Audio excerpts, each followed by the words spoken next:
I'm back again with Stephen Ford, this time to talk about why media is important in education. Stephen, what is your job here at Newwood? Well, right now I'm teaching mainly in the games department, and we build prototype games, and the students set up their tiny little student-run companies, and we put them through an executive meeting every week, or basically a client review, and help them pace the production of their game prototypes. And the students are winning awards, like at the Norwegian Game Awards, and they're running around to conferences showing off their games. So it's quite exciting and a lot of fun. So how is gaming connected to learning? I mean, what can you learn by gaming, both your students here at Newwood, but also out in primary schools and middle schools? How can gaming be used in education? Well, it's learning by doing and having that goal, and it's so important to not just learn something for the sake of learning it, is go, oh, I want to achieve this. That's, distant. And then, all right, how do I get there? And so the real learning comes of, all right, I want to get to that place, and what are the hurdles? And then attacking those hurdles. And so then you go and you find tutorials and things, and you go through the tutorial, and we all know if you just do a tutorial, it's out of your head 20 minutes later. But if you do a tutorial and then apply it to something you care about, then it's yours. And that's part of the pedagogy. And the more and more, with this new generation, they want to get their messaging, their advertisement, and things in a game context, in a media. They want it on their phone. I interviewed with a company, 2 decades ago, that they were building out training games for airport scanners, because the people who had to run their scanners were right out of high school, and that's where they would be attentive, and they can test and do get metrics out the back end of the game,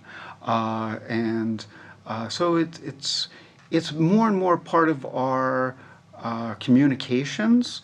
And no one reads the manuals anymore. No one wants to sit through and read through 500 pages of policy.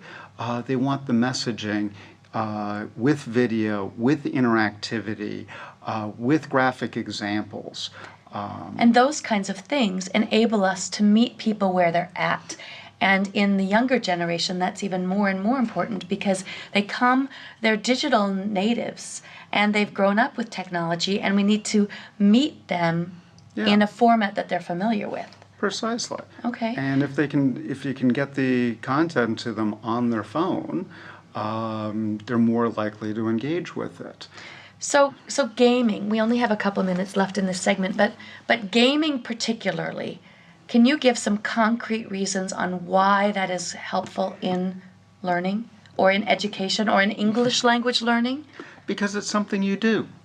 You're not passive, you're active. You become an active learner. And so you can see these connections, and you can see webs of connections instead of linear that you get out of a book. Yeah, so, and learning is very much active. So if you have 1 minute to look into the camera and tell the teachers who are watching this, who are afraid of gaming, or who feel like technology is beyond them because they aren't technological people, what sort of advice can you give to them? The barriers to creating content are just falling day by day. And the techniques to get your content created. One of my children's books, I dictated it into the phone when I was out on a daily walk. I'm dyslexic. I don't like typing. So I do dictation, it types it for me, and then I do a little cleanup. So it's finding the technology that's going to unblock your creativity. And so maybe that's doing a little bit in Unity and finding some standardized scripts. Is maybe it's doing stuff with just dressing up PowerPoint in a way that it doesn't look like PowerPoint, and leveraging what you already know to then get your idea across as quick as possible. So using technology as a tool to unleash the creativity that's within you. Thank you very much, Stephen. It's always a delight to talk to you, and we'll see you later. Bye. Tusen tack.